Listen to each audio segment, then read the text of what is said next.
Oh, hey, welcome to my channel. My name is Danny, and here you'll find no happy endings. Prince Charming turns out to be Prince Harming, and the pretty princess, well, she's in need of an exorcist. Fairy tales turned scary tales, where we dive into the dark side and learn about real true crime and real life horror. We all have light and dark inside of us, but what truly matters is which part we choose to act on. So let the light outshine the darkness.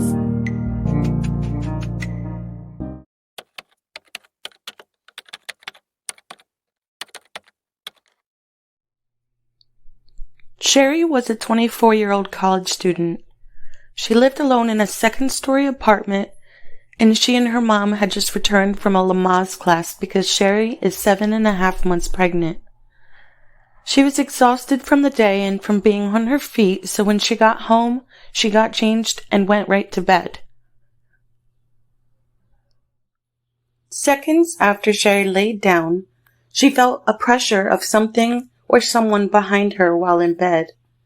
There was a hand under her neck. She thought she was dreaming until he pulled her head up by her hair and put a knife to her neck. She sat up and tried to talk to the person to ask, "What do you need or want?" And they said, "Get up." There was a second man standing at the foot of her bed. She was nervous and scared and didn't know what to do. She thought they wanted to rob her and offered them anything they wanted. The man with the knife seemed to be the one in charge. He said, "Come on, you're going with us." When she asked, "Where are you taking me?" she got no response.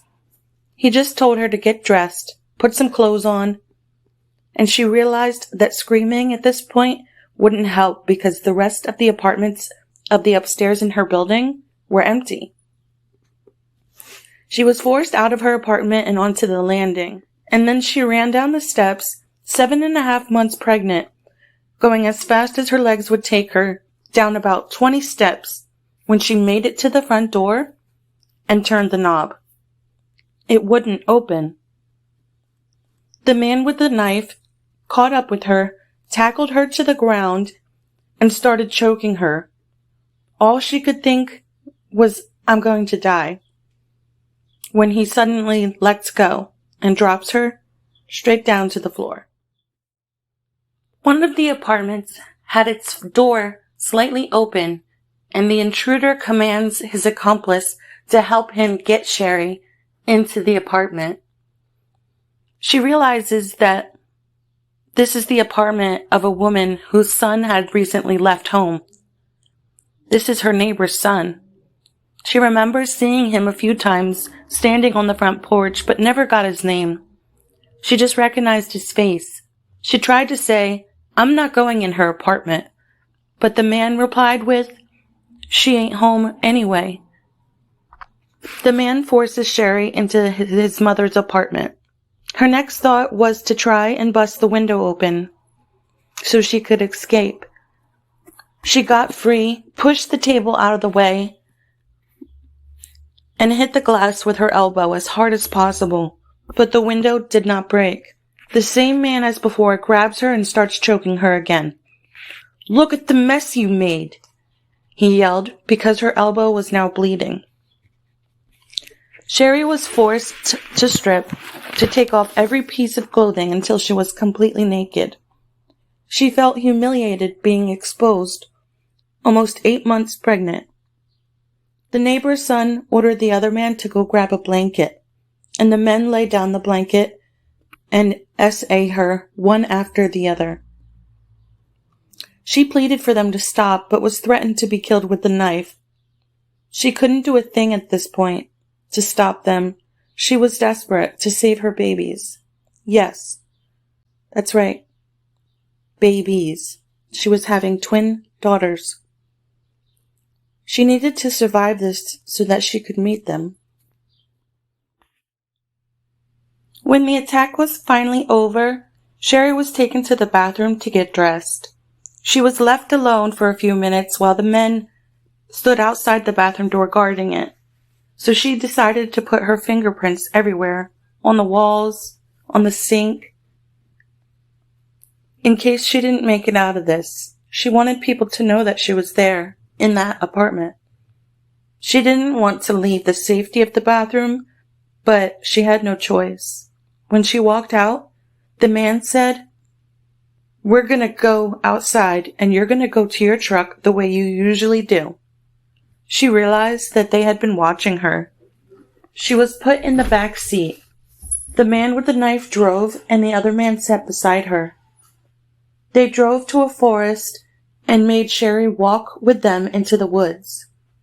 He said, "Okay, we're gonna let you go. Go ahead, take 2 steps that way." She didn't want to take 2 steps in front of him out of fear of not being able to see what he was going to do next. She ends up just taking off running in the opposite direction of where she was instructed to step.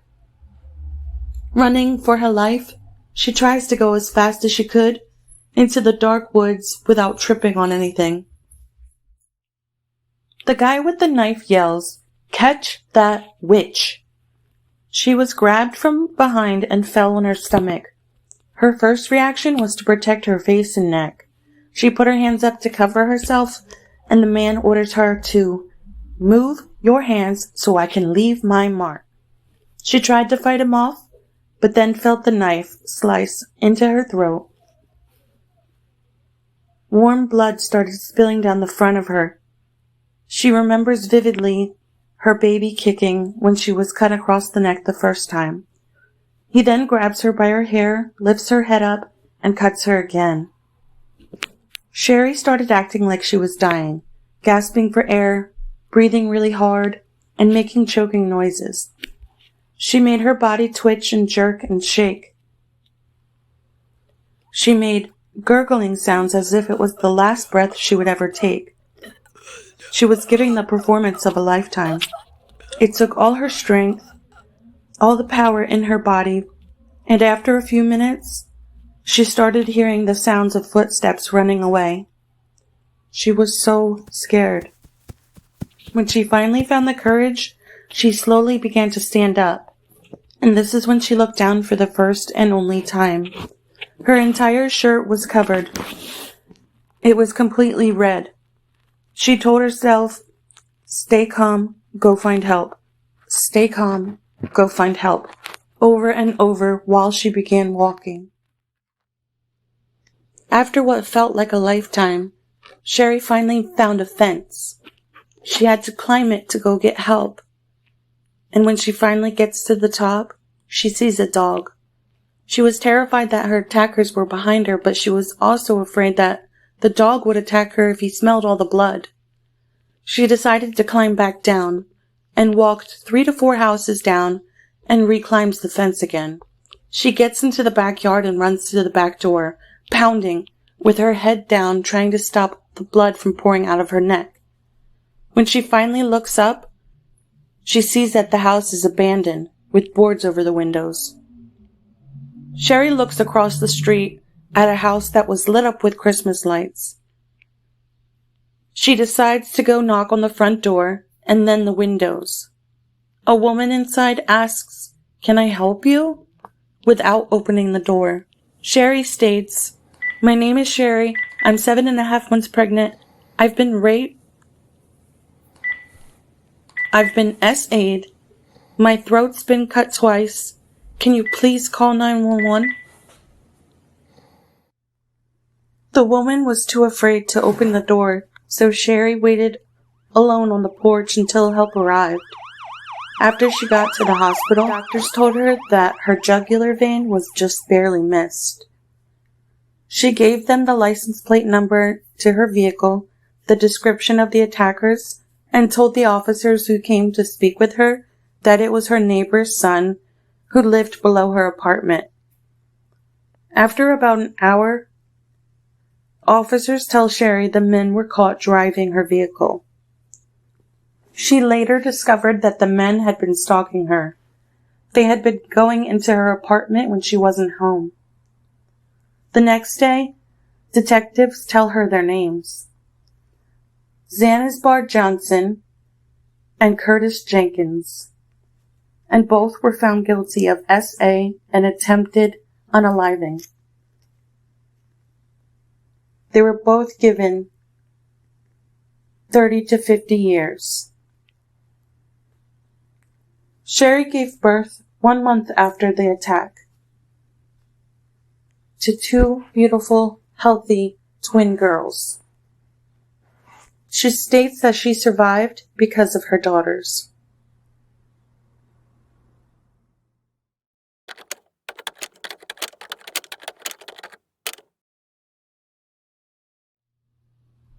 Our next story brings us to Smithfield, Utah. It is mid-February of 2017, and there are 2 teenage boys, age 16 years old, Coulter Peterson and Jason Decker, who are playing video games, talking about how easy it would be to get rid of their friend, 14-year-old Desiree Turner, who is described as a sweet, good student who loves riding horses. Coulter says they should just get rid of her. Jason's response? Well, you have a 6-inch blade. Why don't you do it yourself? You see, the original plan was to slit her throat because it would be quieter, but also, for backup, they would bring a gun. 2 days after Valentine's Day, the plot becomes a plan, and it is put in motion. Jason texts Coulter, "Let's get this done, bro." Coulter asks Desiree to meet him at the canal near their house to sell her a knife. When she gets there, she sees Jason there as well, and is surprised and doesn't understand they did not mention that Jason would be there as well. The 3 high schoolers chat a bit, and then Desiree gets a text from her mom asking her to hurry home. When she turns to walk away, Coulter shoots her in the back, hitting her in the back of the head, and she falls to the ground. Jason removes her backpack. They steal her iPod, her phone, $55 worth of cash, and they leave her there to die. Hours later, her parents are panicked. They've been waiting for Desiree since school has let out earlier that afternoon. They immediately file a missing persons report and use Facebook to ask for help. The community comes together to search, and around 1 a.m. in the morning, on February 18th, 2 women find Desiree covered in blood, but she was still breathing, just barely. Desiree is rushed to the hospital in critical condition. She is put into a medically induced coma, and police are on the hunt for the shooter. Using phone records from Desiree's phone, police get the lead that they needed. Both 16-year-old Coulter and Jason are identified as persons of interest and are tracked down. While in police custody, Coulter admits to shooting her with a motive so senseless, stating they were annoyed by her always contacting them through social media. In court testimony, Coulter states, "I just didn't want anything to do with Snapchatting her anymore." He claims he was the trigger man, but Jason was the mastermind. Jason denies allegations until police make a damning discovery in his bedroom: the shell casing to the bullet, which Jason asked Coulter to keep as a memento. The judge tries both of them as adults with charges of aggravated unaliving, aggravated robbery, and obstructing justice. Desiree miraculously survived, with bullets still lodged in her head. Why do something so violent and so cruel? All because you didn't want her Snapchatting you anymore? I have never read such a senseless case. From 2 teenage boys. You couldn't just block the girl? You had to shoot her? Desiree has been in recovery ever since she was shot. She had 10 brain surgeries and endured physical pain and emotional pain. She had to train the left side of her body how to move again after the bullet punctured the right side of her brain. She has to visit a chiropractor regularly and has chronic pain. In 2017, she was crowned homecoming queen at her high school, and that was a night for her to forget her pain. Oh my gosh, I need a dress. I need someone to do my hair. I need makeup, she remembered thinking, bouncing around her house after she found out. It just gives you comfort and love that, yes, I am truly loved, she said. Everybody needs to know that feeling. Desiree is a key example of a strong woman. Even though she's still a teenager, she's a girl turning into a woman, but she went to hell and back, and she's still there shining. I want to be like Desiree.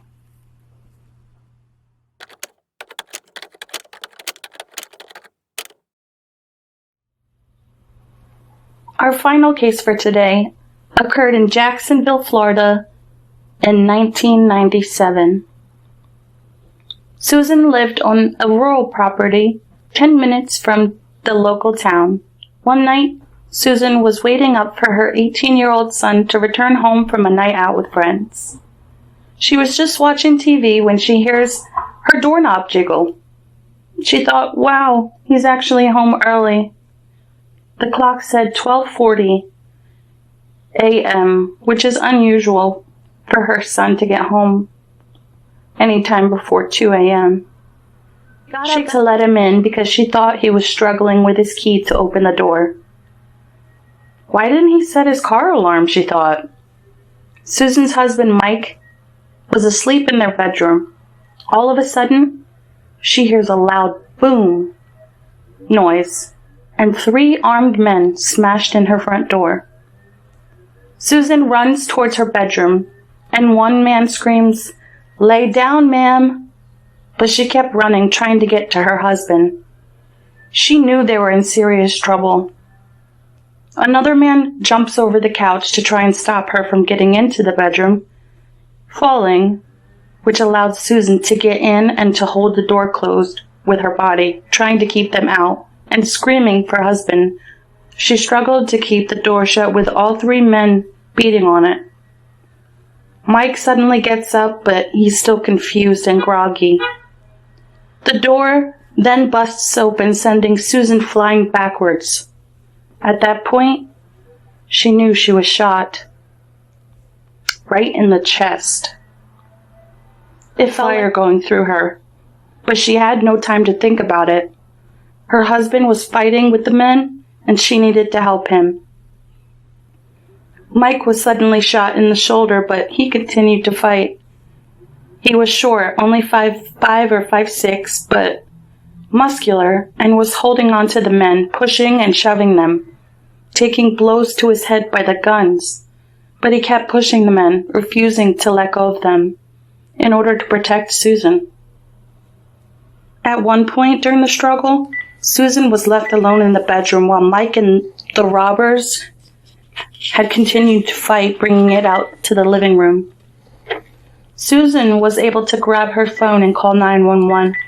She told them, "We're being shot. Get here now," gave her address, and hung up the phone. She regrets not leaving the phone on so they could hear what was going on, but she was in a panic. She didn't know what to do next to help her husband.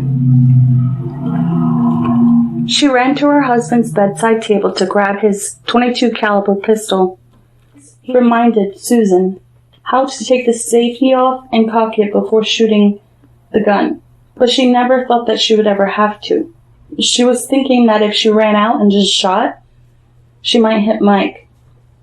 But he had already been shot at close range and pistol whipped by 3 men, so she knew she had to do something. Then she thought if she just shoots over their heads that the men would get scared and run. But instead of running away, one started charging towards her. Susan turns and heads to her bedroom again. She gets inside and turns to shoot the man who was pursuing her, but he wasn't there. She peeked out the door, and she can see him squatting in the kitchen by her fridge. She couldn't see his entire body, but she saw his arm and the gun pointing in her direction. He was waiting for her to come out again so that he could shoot her. Instead, Susan decides to go through the dining room that was next to her bedroom that led back to the living room. She slid across the 5-inch wall, ran into the dining room, and opened fire on the man that had his back towards her, who was still waiting for her to leave the bedroom.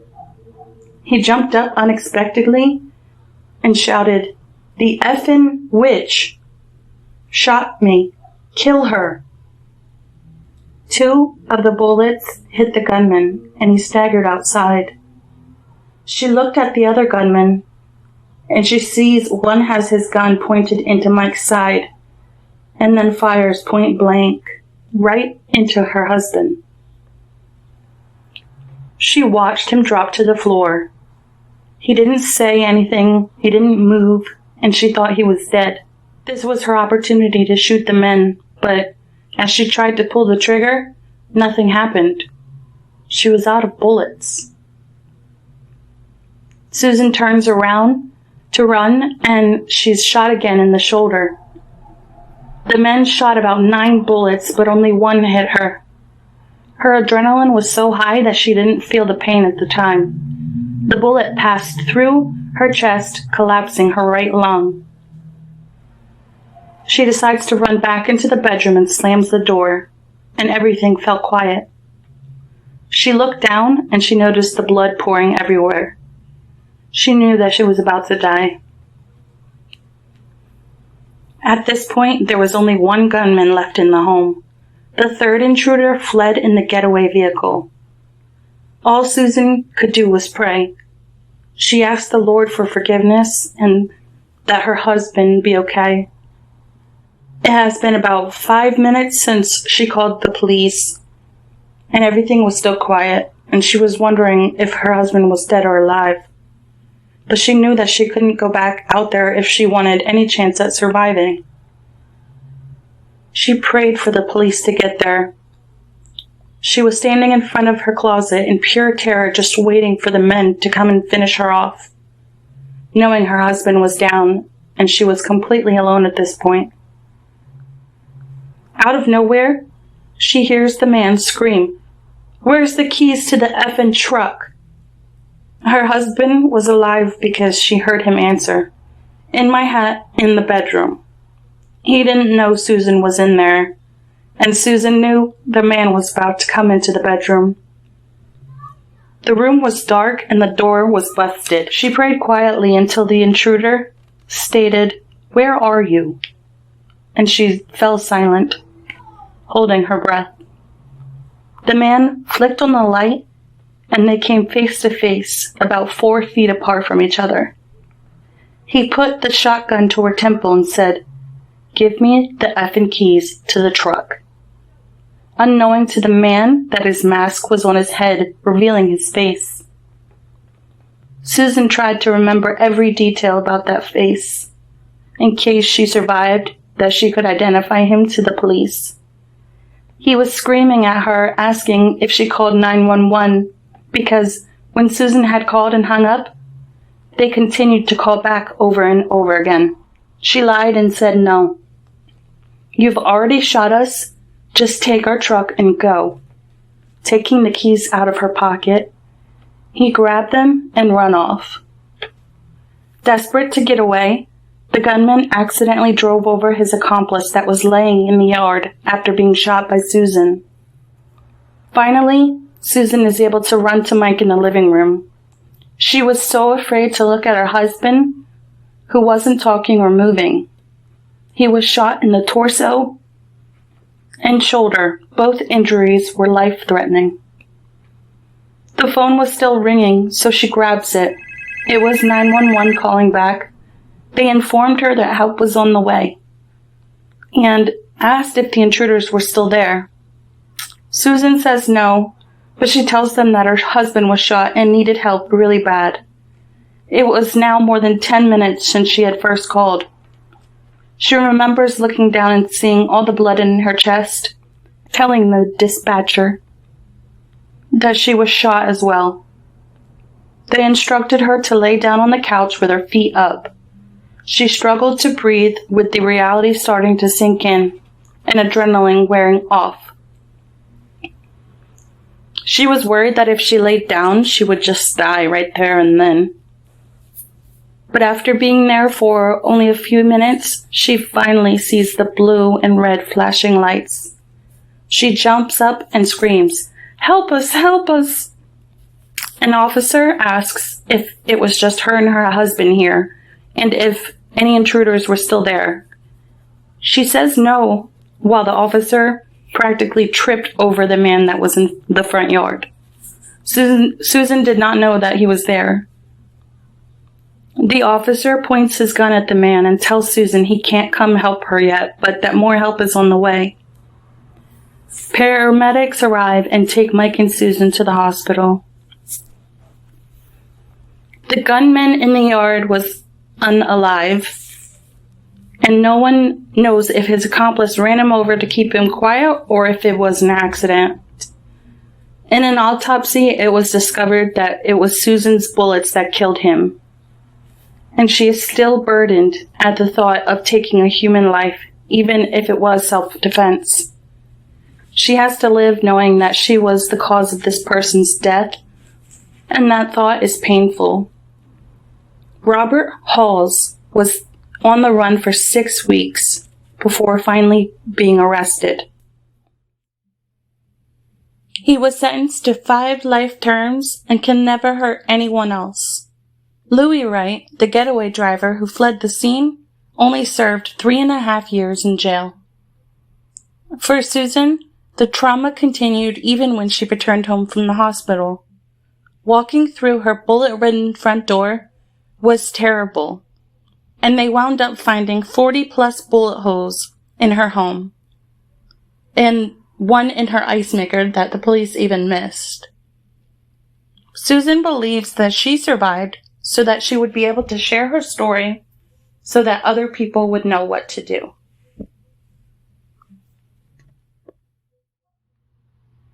Sometimes following a tragic event, you can find yourself getting stuck in a victim mindset, asking yourself, what did I do to deserve this? Why did this happen to me? Things along those lines. And I just want you to remember that you're not a victim for sharing your story. You are a survivor, setting the world on fire with your truth, and never knowing who needs your light, your warmth, and your raging courage. Thank you so much for watching. I really appreciate you being here. Be sure to leave me a comment, drop me a like, subscribe to be part of the crew. Always keep it real. And just remember, when everything around you feels dark and you cannot find the light, you are the light.